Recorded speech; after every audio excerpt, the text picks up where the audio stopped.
طيب، بسم الله الرحمن الرحيم. قبل أي شيء، لو الفيديو ده ظهر لك فأنت حد مهتم بأسواق المال ومهتم بالاتجاهات بتاعة الأسعار. طيب، ده أول فيديو في اتجاه الأسعار، وهو الأب ترند أو الاتجاه الصاعد يا شباب. الاتجاه الصاعد يا شباب عبارة عن قمم أعلى من قمم وقاعان أعلى من قاعان، ولكن اللي أنا هقوله لك دلوقتي هيبقى بشكل مختلف. كل واحد بيشوف السوق من وجهة نظره، أنا هخليك تشوف السوق من وجهة نظر السوق. هشرح معاك دلوقتي التايم فريم أو الإطار الزمني. الإطار الزمني يا شباب، هنبدأ بالإطارات الزمنية الكبيرة، لأن هي إطارات زمنية بتوريك السوق على منظر أكبر. تمام، عندنا الساعة والأربع ساعات واليوم. طبعا يا شباب، فريم اليوم فريم مهم جدا.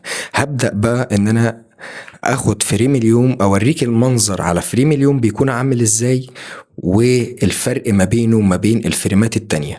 طبعا احنا يا شباب عندنا فريمات كتير، ما منهم الدقيقة والخمس دقايق والربع ساعة، ولكن انا عايزك تركز في اهم 3 فريمات، وهو فريم اليوم والاربع ساعات والساعة.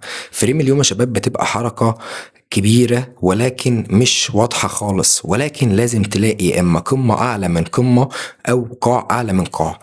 هنا انت لازم تبص على القمم الحقيقية. تمام، نشوف القمم الحقيقية. هنبدأ نخش على فريم الأربع ساعات. طبعا تقريبا الشاشة مش واضحة، ولكن الصورة بتبقى أكبر شوية من فريم اليوم. تمام، لأن فريم اليوم هي شمعة واحدة، إنما فريم الأربع ساعات فهي تتكون 6 شمعات 4 ساعات علشان اليوم يقفل. طيب، وبعدين فريم الساعة بقى بيبقى فريم على المكشوف. لو انت دخلت وقت الجلسات القلم باظ. لو شفت فريم الساعة هتشوف الاتجاه على وضوح، اتمنى ان هو يكون ظاهر.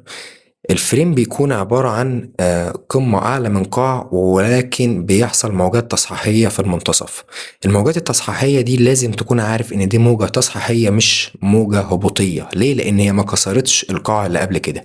طول ما السعر محافظ على القاعان الأصلية فالسعر قابل للصعود، ولكن لو حصل كسر للقاع، كسر حقيقي للقاع، ده يعتبر إشارة. ولكن هنا ما حصلش كسر للقاع الحقيقي، حصل نموذج تصحيحي، وطبعا بتكون فرصة شراء.